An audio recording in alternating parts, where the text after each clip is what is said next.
Hello friends, good morning. मैं गुड्डू सिन्हा आज पहली बार यूट्यूब पर वीडियो अपलोड कर रहा हूँ।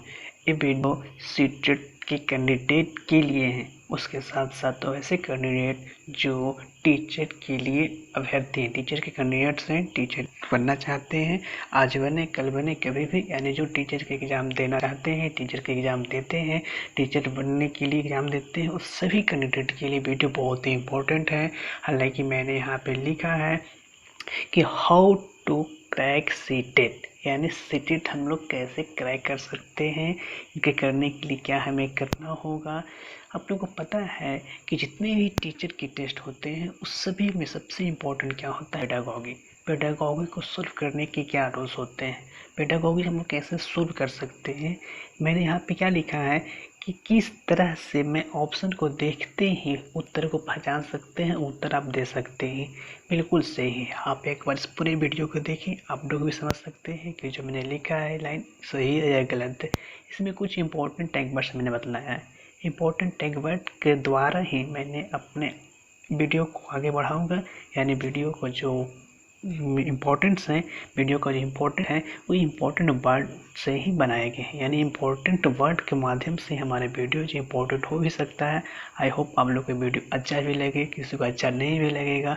ये सारी बात आप लोग को देखने के ऊपर डिपेंड करता है। अगर आप पूरा वीडियो देखते हैं तो पता चलेगा कि इम्पोर्टेंट टैग वर्ड्स होते क्या हैं, किस तरह से इम्पोर्टेंट टैग वर्ड्स के माध्यम से हम लोग पेडागॉगी को सॉल्व कर सकते हैं। क्योंकि आप 75% देखा जाता है तो पेडागॉगी ही होते हैं। वो पेडागॉगी को हम लोग कैसे सोल्व कर सकते हैं, इसके लिए मैंने इंपॉर्टेंट टैग वर्ड्स बनाए हैं।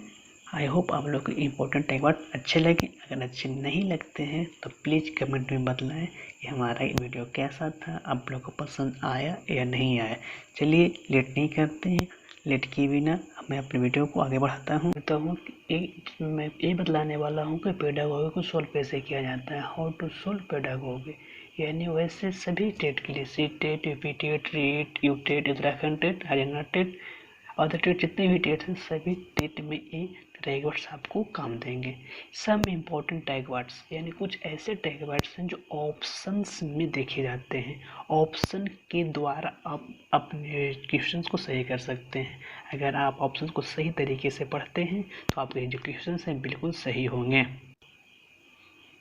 सबसे पहले मैं चलता हूँ पॉजिटिव टैग वर्ड्स की तरफ से, उसके बाद निगेटिव टैग वर्ड्स मैं आप लोगों को बतलाऊंगा। सबसे पहले क्या है तो पॉजिटिव। पॉजिटिव का मतलब वो सकारात्मक, यानी अगर आपके क्वेश्चन पॉजिटिव हैं तो आपके आंसर्स भी पॉजिटिव होने चाहिए। अगर आपके क्वेश्चन निगेटिव हैं तो आपके आंसर भी निगेटिव होंगे। तो सबसे पहले मैं पॉजिटिव टैग वर्ड्स को आप लोगों को बतलाता हूँ कि पॉजिटिव क्वेश्चन रहने पर आपके आंसर कौन से हो सकते हैं।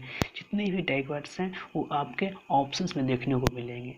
ऑप्शंस के माध्यम से उसे आप बता सकते हैं कि आपके टैग वर्ड्स कितने इंपॉर्टेंट हैं या नहीं हैं। आप लोग देख रहे हैं कि सबसे पहले मैं पॉजिटिव टैग वर्ड्स को ले रहा हूँ। इसमें सबसे पहला ऑप्शन जो आपके पास है पर्यावरण और वंशानुक्रम।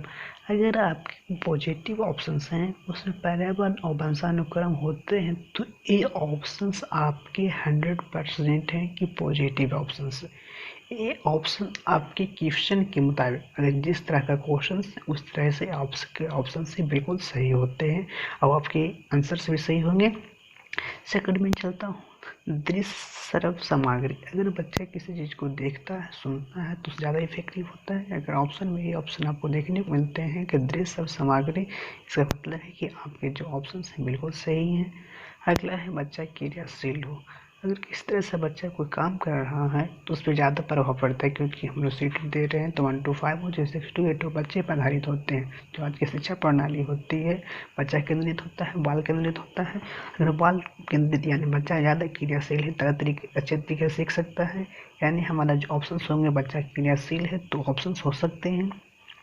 नेक्स्ट देख रहे हैं क्या है कि परियोजना कार्ड लेना। अगर परियोजना कार्ड का मतलब है कि अगर बच्चा को किसी तरह से काम देते हैं जिसमें वो खुद परियोजना करता है, यानी खुद अपने से बनाता है, या किस तरह से जिसको असाइनमेंट बोल सकते हैं, फॉर्मेटिव असाइनमेंट हो या समेटिव असाइनमेंट हो, उसके माध्यम से ही बच्चा को हम लोग आगे बढ़ा सकते हैं। यानी एक तरह से क्या कह सकते हैं, उनको परियोजना देना भी एक तरह से क्या है तो टैग वर्ड्स हैं।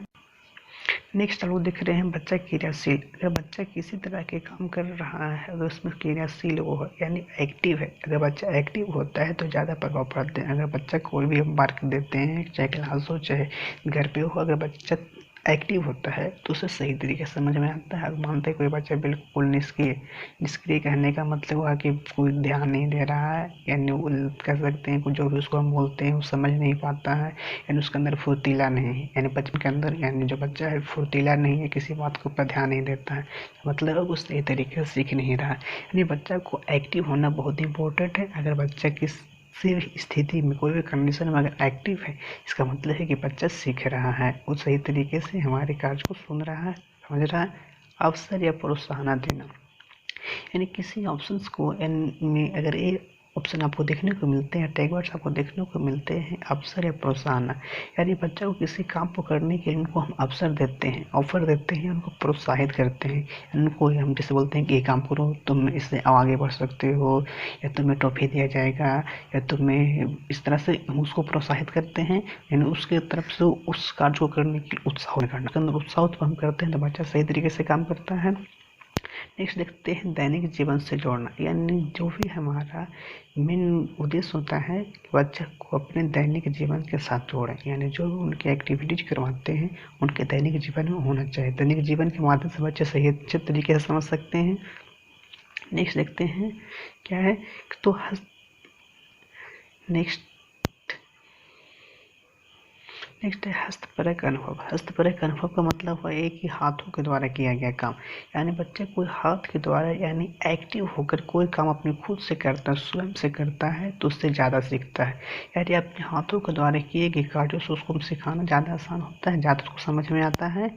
समावेशी शिक्षा प्रणाली या शिक्षा कक्ष, यानी किसी भी तरीके से समावेशी, समावेशी का मतलब होता है चाहे यहाँ पे किसी भी जात, किसी भी बात के लोग, ऊंच नीच, गरीब अमीर, सभी को एक साथ शिक्षा प्रणाली करना। यानी हमारा शिक्षा प्रणाली ये नहीं कहता है कि कोई बच्चा गरीब है, कोई बच्चा अमीर है, कोई ऊंच नीच, इस सभी को हटाकर सभी को एक तरीके से बिहेव करना, एक तरीके से उनको पढ़ाना, ये कहलाता है समावेशी शिक्षा प्रणाली।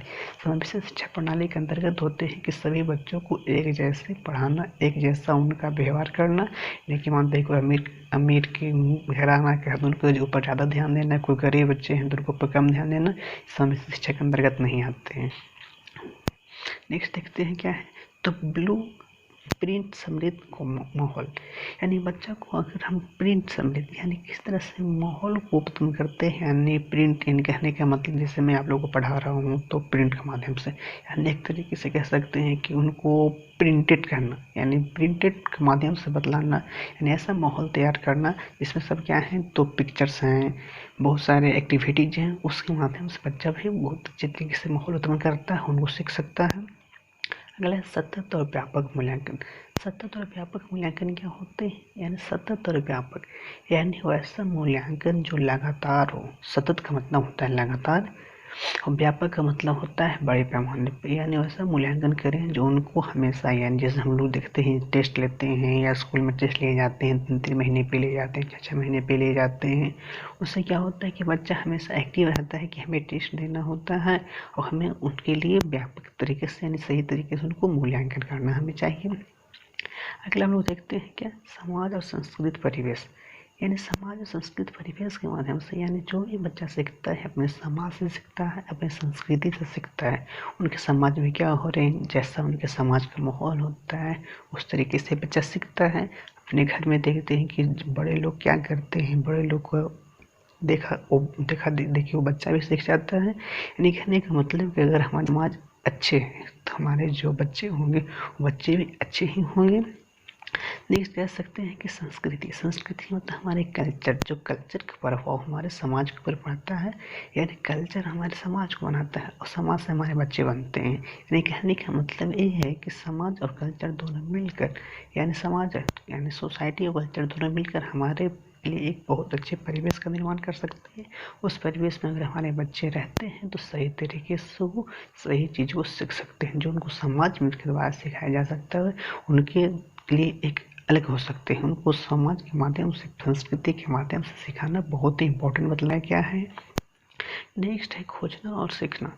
खोजने और सीखने का मतलब ये हुआ कि ऐसा कुछ उनको दें जो खुद से करे, यानी खोजने की प्रवृत्ति उनके अंदर हो, यानी किसी एक चीज़ को मैं उनको बतला देता हूँ और बतलाने के बाद वो खुद उनके माध्यम से अलग चीज़ को खोजते हैं, अलग चीज़ को उनके माध्यम से निकाल देते हैं। जैसे मैं उनको बतलाया 2 अंक का डिजिट बतलाता है कि इन दोनों को ऐड करें, ऐड करने के लिए बोलते हैं, लेकिन मैंने 2 डिजिट कर दिया, लेकिन वो बच्चा क्या करता है कि नेक्स्ट बार में क्या उसको करने के लिए दिखते हैं कि लड़का है जो 3 डिजिट का भी ऐड को आसानी से बना लेता है, यानी इस तरह से वो बनाने के लिए शुरू कर देता है।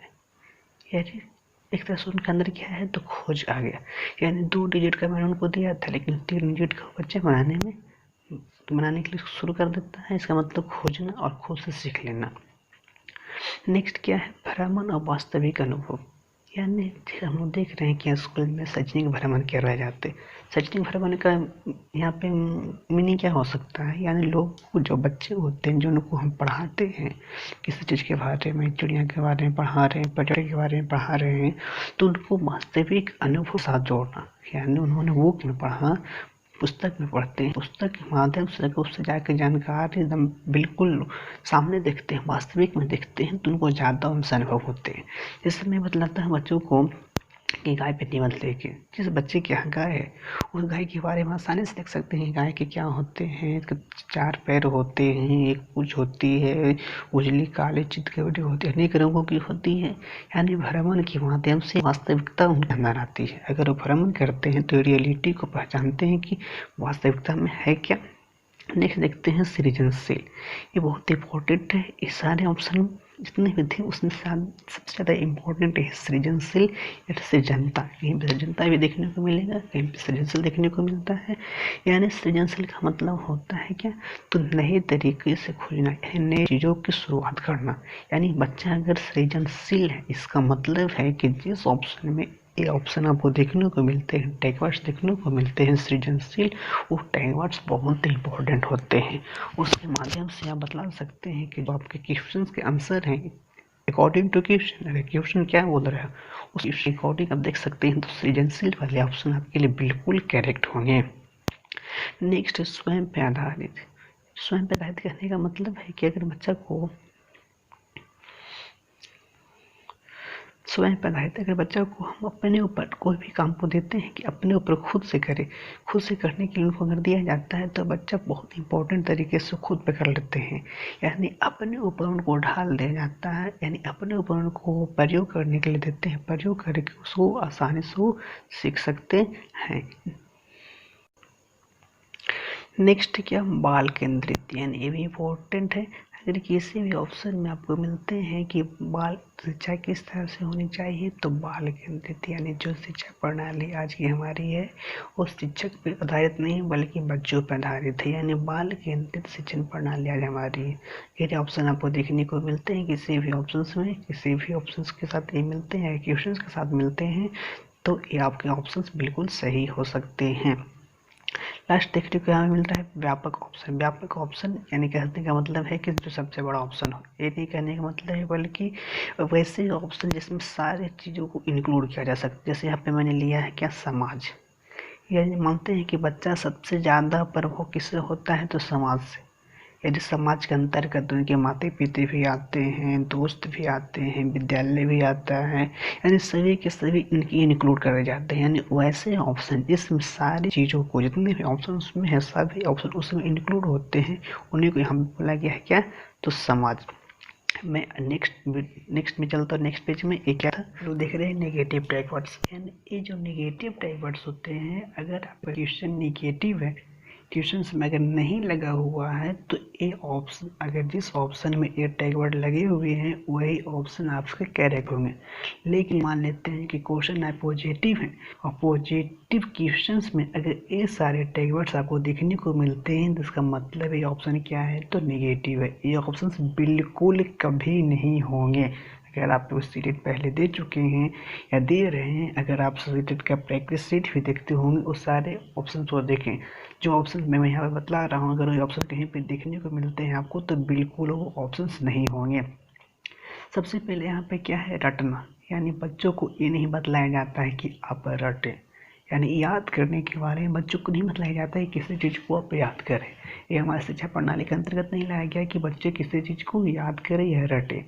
सेकंड दिखाया गया यहाँ पे, सेकंड क्या है, केवल या मात्र। ये वर्ड ही क्या है, तो निगेटिव है। यानी केवल, केवल कहने का मतलब किसी एक का बोध करवाता है, किसी एक को इंडिकेट कर रहा है। यानी मात्र भी क्या है, तो सिर्फ किसी एक के लिए, सिर्फ। ये सब क्या है, केवल यानी निगेटिव वर्ड्स हैं। ये सब पता ही चलता है पूरे नहीं बल्कि किसी एक को बोध करवाता है। तो एक के माध्यम से बच्चों का विकास नहीं हो सकता है। जब भी होते हैं तो बहुत सारे इन्वॉल्वमेंट के माध्यम से उनको विकास होता है। यानी जहाँ पे भी अगर ऑप्शन देखने को मिलते हैं, केवल, मात्र, सिर्फ, ही, याद करना, ये सारे ऑप्शंस बिल्कुल नहीं होंगे। ये सारे ऑप्शन क्या हैं, तो बिल्कुल नेगेटिव हैं। आगे देखते हैं, याद करना, कंठस्थ करना, ये सब बिल्कुल नहीं होंगे। ये सब क्या है, तो निगेटिव टैग वर्ड्स। हाँ, अगर आपका क्वेश्चन निगेटिव है तो ये सारे ऑप्शंस हो सकते हैं। लेकिन अगर आपके क्वेश्चन पॉजिटिव है और पॉजिटिव में अगर ये सारे ऑप्शन आपको दिखाई देते हैं ऑप्शंस में, तो ऑप्शंस आपको बिल्कुल नहीं होगा। आंख बंद करके सारे ऑप्शंस को आप काट दें और जो ऑप्शन बच जाते हैं पॉजिटिव, वही आपके क्वेश्चन के करेक्ट आंसर होंगे। अगला है अनिवार्य। अनिवार्य क्या है, यानी किसी चीज़ को अनिवार्य करना है। फिर क्या एक तरह से निगेटिव टैग वर्ड्स बतलाए गए हैं। नहीं, अनिवार्य में किसी ऑप्शंस में अगर टैग वर्ड्स आपको देखने को मिलते हैं तो अभी ऑप्शन आपके निगेटिव हो सकते हैं। कठोर अनुशासन, यानी ये नहीं बतलाया गया है कि बच्चों को अनुशासन में रखें, लेकिन कठोर अनुशासन ये बिल्कुल नेगेटिव टैग वर्ड्स हैं। ये ऑप्शन आपके कभी भी नहीं होंगे। नेक्स्ट क्या है, तो दंड देना, यानी बच्चों को दंड देना, डांटना, भेदभाव, ये सब कभी भी हो ही नहीं सकते हैं। यानी बच्चों का अंदर डर पैदा करना, डांटना, यानी डांट के माध्यम से या डर के माध्यम से उनको अगर हम किसी तरह से पढ़ाते हैं तो बच्चा कभी नहीं सीखेगा। यानी कह सकते हैं कि वर्ड्स क्या है, तो बिल्कुल निगेटिव है। ये आपके ऑप्शंस बिल्कुल नहीं होंगे। अगला है क्या है, भेदभाव, यानी बच्चों को यहाँ पे हम भेदभाव करते हैं कि ऊंच है, नीच है। ये सारे ऑप्शन जो हमारे लिए क्या है, बिल्कुल नेगेटिव है। ऐसा हमें कभी नहीं करना है कि हाँ वो ज़्यादा पढ़ने में तेज है, वो कम पढ़ने में तेज है, कम पढ़ने में तो पिछले वाला बेंच पे बैठेगा, ज़्यादा पढ़ने में तेज है तो आगे वाला बेंच पे बैठेगा। ऐसा नहीं कर सकते हैं, बिल्कुल क्या है, तो नेगेटिव टैग वर्ड्स हमारे लिए हैं। नेक्स्ट यहाँ पे हम देख रहे हैं क्या है, तो उच्च कक्षा के लिए, उच्च कक्षा के लिए, यानी अगर हम बच्चों को पढ़ा रहे हैं तो उनके मन में ये नहीं लाए कि हाँ बच्चा को हम इसलिए पढ़ा रहे हैं कि आने वाले कक्षा के लिए क्या करेंगे, वो तो प्रोग्रेस करेंगे। आने वाले कक्षा के लिए नहीं, उच्च कक्षाओं के लिए उनको नहीं हम पढ़ा रहे हैं, बल्कि वर्तमान के लिए पढ़ा रहे हैं। यानी अगर ऑप्शन को ये देखते हैं कि बच्चा पढ़ रहा है तो आने वाले कक्षाओं के लिए पढ़ रहा है, तो भी ऑप्शन पे क्या है, निगेटिव में ऑप्शन कभी नहीं हो सकते हैं। देख सकते हैं रोजगार के लिए, यानी बच्चों को अगर हम पढ़ा रहे हैं तो रोजगार देने के लिए, तो भी ऑप्शन हमारे आपके गलत हो जाते हैं। यानी बच्चों को रोजगार के लिए नहीं पढ़ा रहे हैं, व्यवसाय के लिए उनके बच्चों को हम नहीं पढ़ा रहे हैं। आगे देखते हैं क्या, अंक आदि देना, यानी अंक देना या ग्रेड देना। यानी बच्चों को अगर अंक देते हैं, ग्रेड देते हैं, ग्रेडिंग सिस्टम, ये अंक देना, ये सारे ऑप्शन क्या हैं, तो बिल्कुल गलत है। ये सारे ऑप्शन भी आपके पॉजिटिव क्वेश्चंस में कभी नहीं होंगे।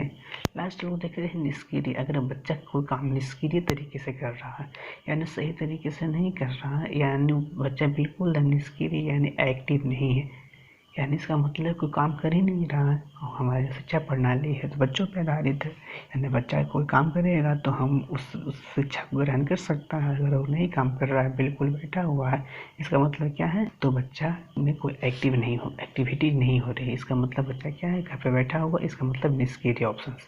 ये भी ऑप्शंस आपके बिल्कुल गलत होते हैं और ऑप्शंस नहीं होंगे। आई होप आपको सारे वीडियो पसंद आए होंगे, तो प्लीज़ एक लाइक नहीं दीजिएगा, मेरे चैनल को सब्सक्राइब नहीं कीजिएगा। बस आपसे मैं यही रिक्वेस्ट करता हूँ कि आप एक बार हमें कमेंट करके बताएं आपको वीडियो अच्छा लगा या नहीं लगा। अगर आपको वीडियो अच्छा लगा तो कमेंट में बताएं, आगे भी मैं इस तरह से वीडियो आप लोगों को लेके आऊँगा। आई होप आप लोग को वीडियो पसंद आया होगा। Thank you for watching. Please comment जरूर कीजिएगा कि आप लोग को वीडियो कैसा लगा।